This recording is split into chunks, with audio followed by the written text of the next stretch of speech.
मरीज़ हमारे पास शिफ्ट हुआ कि ये मुख्तलिफ़ हस्पतालों से होता हुआ हमारे हॉस्पिटल आया।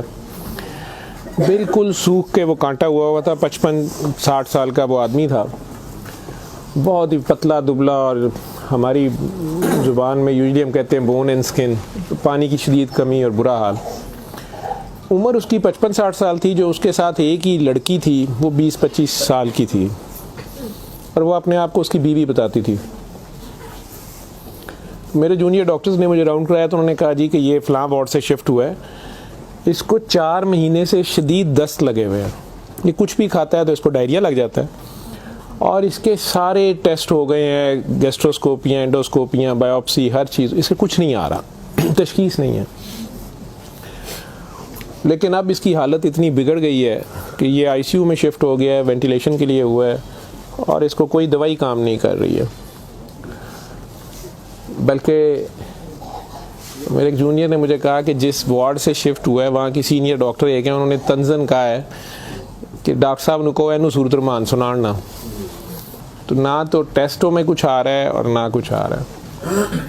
4 माह से ऐसे है। तो जो हिस्ट्री होती है, हम जो डॉक्टर्स कॉमन चीज़ें होती हैं वो सारे पूछते हैं। तो बच्चों ने मुझे बताया, जूनियर डॉक्टर्स ने, कि ना शुगर है, ना ये नहीं, वो नहीं, फलानी। मैंने इन्हें कहा कि इसका एड्स का टेस्ट करा लें।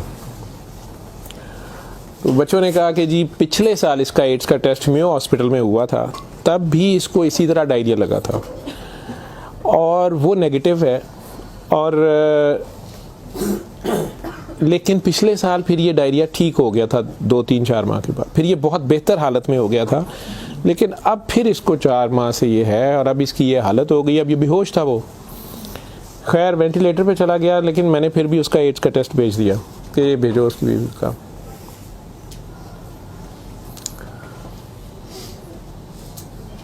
सूरा रहमान हमारे आईसीयू में वैसे ही लगती है, सुबह दोपहर शाम, कई बार मिस हो जाए, दिन में कम से कम एक बार ज़रूर लग जाती है। कोई ना कोई डॉक्टर नर्स ड्यूटी अपनी समझ के इसको लगा देते हैं। वो भी लग रही थी, सारे पेशेंट्स थे। जहाँ तक जितनी मेरी याददाश्त साथ देती है कि तीसरा दिन था तो मेरी जूनियर डॉक्टर का मुझे फ़ोन आया, बड़ा पैनिकी। उसने कहा कि सर ये पेशेंट जो है इसकी हालत तो ख़राब ही है, वैसे ही है, बेहतर नहीं हो रहा ये वाला पेशेंट, इस पर अचानक एक चेंज आई है कि ये सूरा रहमान जब भी लगती है, मैंने नोट किया है, लेकिन नर्सेज सुबह से बता रहे थे, लेकिन मैंने ये नोट किया अब कि जब भी लगती है इसके नाक और मुंह से वैसे उसके पाइप डाला हुआ था, फेफड़े, हम सांस उसको मशीन, सांस वाली मशीन से जो है ना वो उसके लिए पाइप डाला हुआ था, नाक में भी एक नाली थी मैदे के लिए, बेहोश था। उसने कहा जी इसके नाक में से सुंडियां उबलना शुरू हो जाती हैं बाहर को, और नर्सेज इसके ऊपर ड्यूटी करने से तंग हो रहे हैं। तो अब शक्कर एक मशीन होती है जिससे हम मरीज़ के अंदर से एक बलगम निकालते हैं जो नेगेटिव प्रेशर से उसे सक करती है। तो सर इसको हम सक करते हैं, लेकिन ये नहीं समझ आ रही कि ये कहाँ से आ रहे हैं। मैंने कहा इसके मैदे से खींच के देखें, उन्होंने कहा जी उधर से नहीं आ रहे। मैं कि इनकी सांस वाली नाली से आ रहे हैं, जी उसमें से भी नहीं आ रहे। लेकिन जब सूरा रहमान बंद करते हैं ये ख़त्म हो जाते हैं, ये बाहर नज़र नहीं आते। यहाँ हमारी हड्डियों में खाली जगह होती है, उन्हें हम साइनस बोलते हैं डॉक्टर्स। तो मैंने कहा यार फिर इसके ये साइनस से आ रहे हैं, और मेडिकली हम इसे मैगट्स इन्हें कहते हैं हम। शुगर का मरीज़ बेचारा आखिरी स्टेज पे, कई बार उसके ज़ख़म बहुत ख़राब हो जाए तो उसमें कीड़े कई बार पड़ जाते हैं इस तरह। लेकिन ये चीज़ मैंने नहीं सुनी थी, और ना ही उसकी कोई, ना वो शुगर का मरीज़ था ना कुछ और था। मैंने डॉक्टर साहब से कहा कि आप जो है ना इसका ये तो अब एंटीबायोटिक्स जा रही हैं, सारा कुछ जा रहा है, वैसे इसके एड्स के टेस्ट का पता करें वो कब तक आएगा। तो मुझे लग रहा है कि इसकी क़ुव्वत मुदाफ़ियत कोई नहीं है, और ये कीड़े इस तरह पड़ गए। अगले दिन जब मैं राउंड पे आया तो मुझे एक और कहानी पता चली। उन्होंने कहा जी कि इसकी बीवी जो है ना उसने कल रात को हमारी स्टाफ से लड़ाई की है, और वो क्रिश्चियन हमारी जो स्टाफ है नॉन मुस्लिम, शायद उन्हें बड़े गुस्से में उसने कहा कि तुम लोगों ने हमारा मरीज़ ख़राब कर दिया और कीड़े डाल दिए हैं, आप लोगों की केयर अच्छी नहीं है। थी वो बिल्कुल लोअर सोशियो इकनॉमिक स्टेटस से, पुअर, जो अनपढ़ तबका जिसे कहते हैं। तो कहती जी उसने काफ़ी शोर डाला है कि मेरा मियाँ तो बिल्कुल ठीक ठाक था, ये कीड़े आप लोगों ने 3 दिन के अंदर डाल दिए हैं। तो वो डॉक्टर साहब कहने लगे कि बड़ा अच्छी दलील दी है जो ड्यूटी नर्स थी, वो इसको कहने लगी है कि इधर आओ, बल्कि उस नर्स ने हमारी ने नोट किया कि ये सूरह रहमान जब लगती है तो ये ऐसे होता है, तो उसी ने डॉक्टर को मेंशन किया, लेकिन ये औरत शोर डाल रही थी। उन्होंने उसको दूसरे 2 मरीज़ों के पास ले गए जो हमारे पास 5-6 महीने से बेहोश, एक के सर में चोट थी तो उसके दिमाग ख़त्म हुआ, एक को वैसे फालिज से दिमाग ख़त्म हुआ था, तो उन्हें घर भी नहीं ले जाया जा सकता था, तो 4-6 माह से वो हमारे पास आईसीयू में है। तो उन्होंने उन्हें कहा कि ये देखो, अगर कीड़े पड़ने होते तो ये 6 महीने से हमारे पास हैं, तो इनके तो ज़ख़म भी नहीं है, पीछे बेड सोर बन जाते हैं, कुछ भी है, तो आपके मरीज़ को ये हमने 3 दिन में करना था, तो इनकी कोई बीमारी ऐसी है। और हमें एड्स वाला वो जो भी उन्होंने कहा कि जो टेस्ट हमने आपको दिए हैं ना कि करा के लाएं बाहर की लेबॉर्ट्री से या कहीं अंदर से, वो हमें ला के दो जाम से रिपोर्ट है।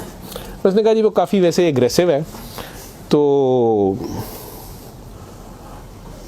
लेकिन उसके अलावा कोई और रिश्तेदार इसका है ही नहीं है, और वो कोई चीज़ ला भी नहीं रही, दवाइयाँ भी हमने खुद अपने फंड से शुरू कर ली हैं, इसका करना क्या है। और मसला ये है कि ये जिस वक्त सूरह रहमान लगती है तो ये कीड़े इसके अब तो आंखों से भी कुछ निकले हैं, तो इसके नाक और मुंह से उबलना शुरू हो जाते हैं, लेकिन जब हम बंद करते हैं थोड़ी देर बाद वो मुंह में कहीं नज़र नहीं आते।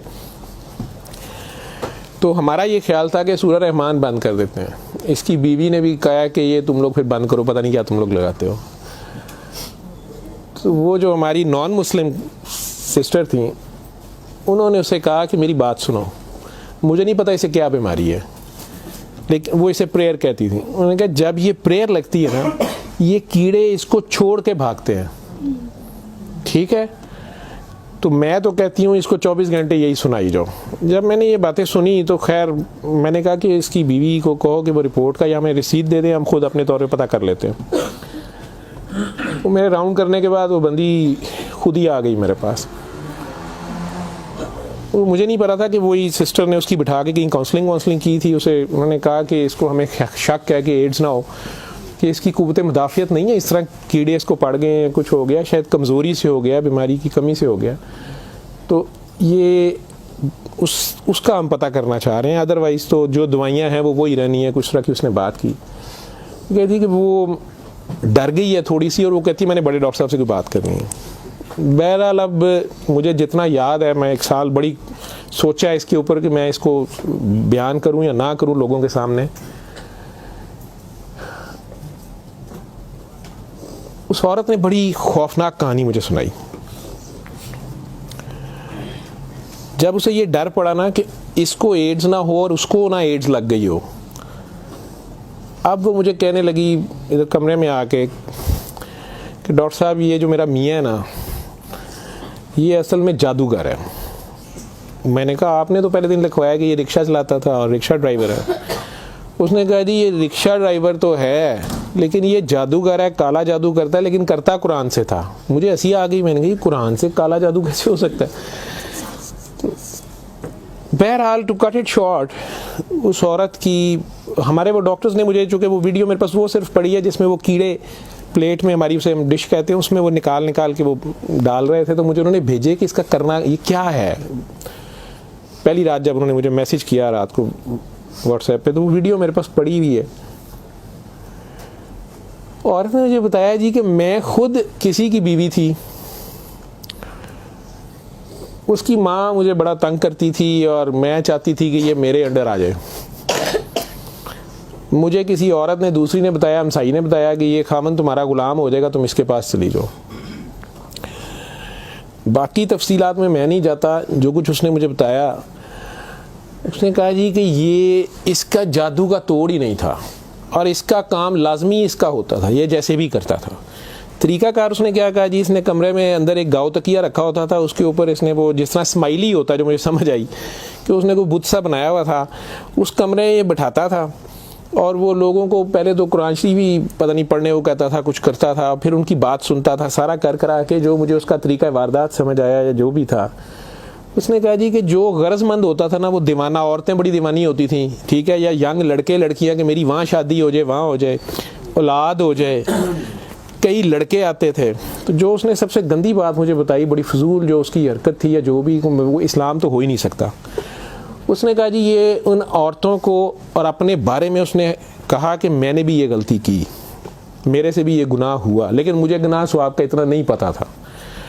तो ये पहले वो तकिए को सजदा कराता था, खुद उसके पीछे खड़ा हो जाता था।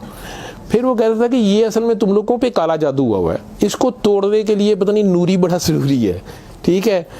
फिर वो हमें कहता था कि वज़ू करके आओ, ठीक है। वज़ू करके आते थे, वो पता नहीं कौन सी सूरत पर वो कई सूरतें मिक्स करता था। ये सब करते कराते 1-2 सेशनों के बाद कुछ नहीं लेता था। फिर जो ज़्यादा लोग अपने काम के पीछे दीवाने होते थे, उनको वो बताता था कि इसमें बड़े पैसे भी लगेंगे, ये जान पे खेलना पड़ना है, पता नहीं क्या करना, और तुम्हें भी मेरे साथ करना पड़ेगा, इसमें बड़ा कुछ जो है ना रिस्क है, लेकिन काम तुम्हारा हो जाएगा। वो जो भी उसकी कहानियाँ थीं, जो उसको बाद में किसी और वजह से पता चली, जो मुझे वो बता रही थी कि जी ये औरतों के साथ भी और यंग लड़कों के साथ या मर्दों के साथ भी गलत काम करता था। फिर उन्हें अपना गंद खाने पे मजबूर करता था। फिर उन्हें पता नहीं कौन से कोई आयत बनाई हुई थी या कोई नाम था, पता नहीं क्या, कि अरबी के जी ये पढ़ के ना तुमने ये मिक्सचर जो है ना, ये हंडिया पकाते हुए थोड़ा सा बीच में गंद डाल देना है और अपने खामन को खिला देना है, या उस लड़की को खिला देना है, या उसको खिला देना है। तो मैं अपने खामन के साथ ये सारा कुछ किया मैंने। अब मुझे बताएं कि जब वो उस बंदे के साथ ही सो गई तो उसके खामन तो वो रहा ही नहीं है ना, तो ना वो मुसलमान रही है, ना वो ये हरकतें सारी। अब उसके बाद बकौल इन खातून के, इस लड़की के, कि जी वो खामन जो मेरा था उसमें तो तब्दीली नहीं आई, उसने मुझे फुल मारना शुरू कर दिया, और मुझे मेरे तड़प इसकी तरफ भागती थी कि मैं इसके पास आऊँ। तो फिर मैंने इसके पास वैसे आना शुरू कर दिया कि मैंने तुम्हारे साथ शादी करनी है, मैंने उधर से तलाक लेनी है, मैंने ये करना है, वो करना है। तो मैं उन्हें बताए बगैर इसके पास आ गई। इसके साथ मैं 6 माह रही। इसने कहा कि फिर ऐसे ही रहना पड़ेगा, और इस सारे काम में मैं शामिल हुई। तो इसने वैसे मुझे कहा कि निकाह हो गया है हमारा, कुरान शरीफ पे इसने निकाह किया। उसने कहा हम दोनों की रजामंदी निकाह है, वो पीछे से तलाक लेके नहीं आई, ठीक है। उसके बाद इसको ये डायरिया लग गया। डायरिया लगने के बाद ये कहती है कि जी मेयो अस्पताल में जब हम थे 4 महीने हमें हो गए, और बुरा हाल था इसका पिछले साल। तो ये एक दिन मुझे कहने लगा कि मैं कहता हूँ कि मैं अल्लाह से तौबा कर लूँ, अल्लाह मेरी जान बख्शी कर दे, तो मैं तौबा करूँ और मैं ना अब रिक्शा ही चला के उसमें जितनी रोटी रोज़ी होगी तू मेरे साथ गुजारा कर लेगी,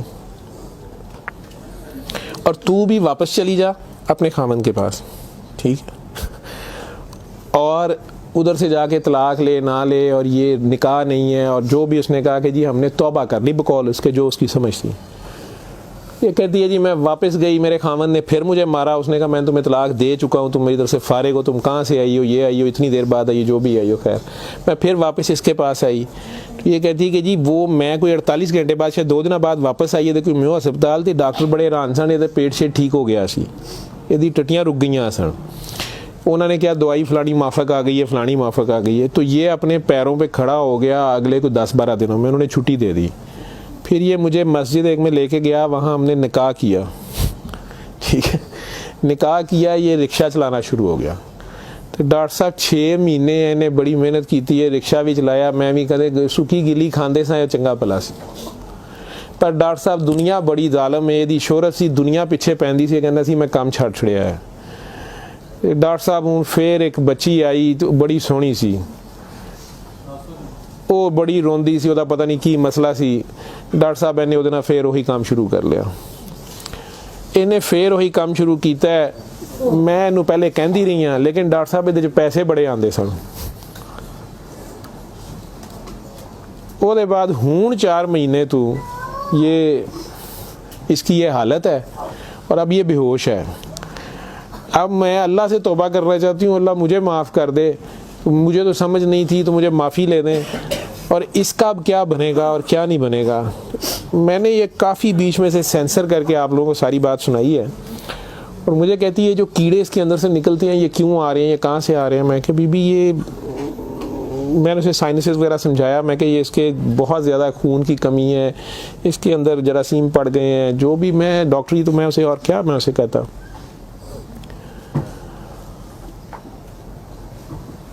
और उस वक़्त सारी बात सुना के तो उसने वो रिपोर्ट अंदर से निकाली, और मुझे कहती है जी ये रिपोर्ट में तो इसको HIV की रिपोर्ट थी कि जी वो उत्थे रिपोर्ट वाले मैनू कहा है कि डॉक्टर साहब फौरन जाके दिओ ते तुसी वो लैबोरेटरी में कहीं पूछती रही तो उन्होंने कहा जी तुसी उत्थों जाके पूछो तो मैं दसिया मेरे खावन दी मैनू दसो उन्हें कहा तुसी अपनी भी कराओ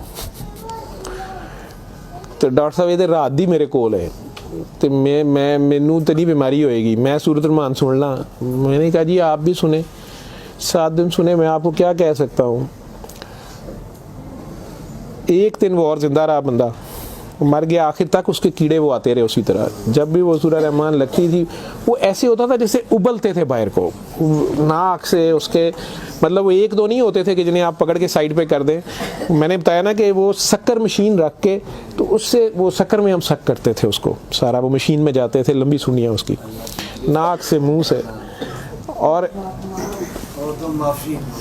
आखिर में वो औरत भी उसकी डेड बॉडी लेने में भी तैयार नहीं थी नहीं जी ये मैं इन्हू कितने दबांगी ये वो मैं कि नहीं अब इसको ये तो आप नहीं लेके जाना हम हॉस्पिटल से हम और क्या कर सकते हैं अल्लाह जाने कि ये साल पुरानी बात हमारे हॉस्पिटल में रह के गया पेश अव्वल तो मुसलमान ना जादू कर सकता है अगर वो जादू वाला इल्म कहीं से सीख भी लेता है या अपने तरीके से वो समझता है वो जादू कर रहा है तो वो मुसलमान नहीं रहता एक चीज़ कुरान को ही लोग मिसयूज़ करते हैं नापाक हालत में गलत तरीके से बड़ा कुछ करते हैं और कई बार हम नासमझी में भी अपना खसारा बढ़ाते हैं हमें समझ नहीं होती और हम कुछ चीज़ें करते हैं कुरान खुद कह रहा है कि इससे मोमिन के लिए शिफा और रहमत है और जालिम इसी में से अपने लिए खसारा बढ़ा